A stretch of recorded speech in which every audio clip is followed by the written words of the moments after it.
વિશેષમાં આજે વિજ્ઞાન ટેકનોલોજીનો યુગ છે, આર્ટિફિશિયલ ઇન્ટેલિજન્સ એટલે કે એઆઈ આખી દુનિયા ઉપર આગળ વધી રહ્યું છે, ત્યારે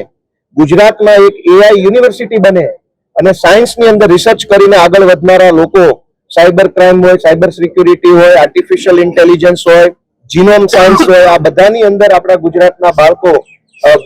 સેમિકન્ડક્ટરની બાબત હોય, આ બધાની અંદર આપણા બાળકો સાયન્સ ટેકનોલોજીમાં આગળ વધે એના માટે એક યુનિવર્સિટી બને એવી પણ આજે અમારી લાગણી છે। અને આ સિવાય ગુજરાતના ગામડાઓમાં રહેતા જમીન વિહોણા લોકો, આદિવાસી, દલિત, ઓબીસી અને રિટાયર્ડ આર્મી મેનો, એમને સરકાર તરફથી જમીન વિહોણા હોવાના કારણે જે જમીનો મળવા પાત્ર છે, આદિવાસી સમાજના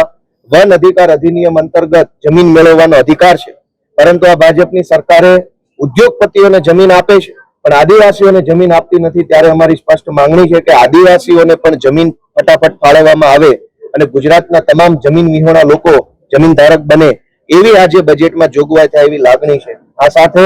ગુજરાતના માલધારીઓ કે જેઓ ગુજરાતની જનતાને દૂધ પૂરું પાડી રહ્યા છે, પશુપાલનનો વ્યવસાય કરી દૂધ ઉત્પાદન કરી ગુજરાતના બાળકો, માતાઓ, બહેનોને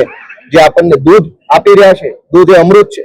એ અમૃત જેવું દૂધ પાનારા માલધારીઓને વાડા ફાળવવામાં આવે, માલધારીઓને ખેડૂત તરીકેનો દરજ્જો આપવામાં આવે, એમને પણ જમીન આપવામાં આવે અને ગૌચરોની અંદર એમને અધિકાર આપવામાં આવે એવી આજે બજેટમાં જાહેરાત થાય એવી અમે આશા રાખીએ છીએ। અને આ સાથે ગુજરાતની અંદર કર્મચારીઓનું જે ફિક્સ પગારના નામે,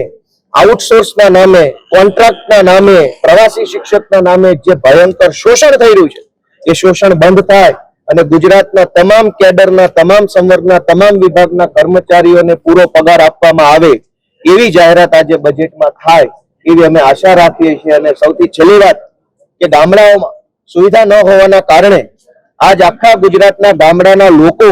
ગામડું છોડી શહેરોમાં સ્થળાંતર કરવા મજબૂર બન્યા છે। ગામડામાં રોડ, રસ્તા, બસ, દવાખાના, શાળા,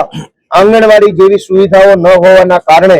લાચારીમાં, મજબૂરીમાં પોતાનું વતન છોડી અમદાવાદ, રાજકોટ કે સુરતમાં જવું પડે છે। શહેરોની અંદર વસ્તી ગીચતા વધી રહી છે, ભીડ વધી રહી છે, ગામડાઓ ખાલી થઈ રહ્યા છે, સરકારની અણાવડતના કારણે ગામડાઓ ભાંગી રહ્યા છે, શહેરો ગીચ બની રહ્યા છે। ત્યારે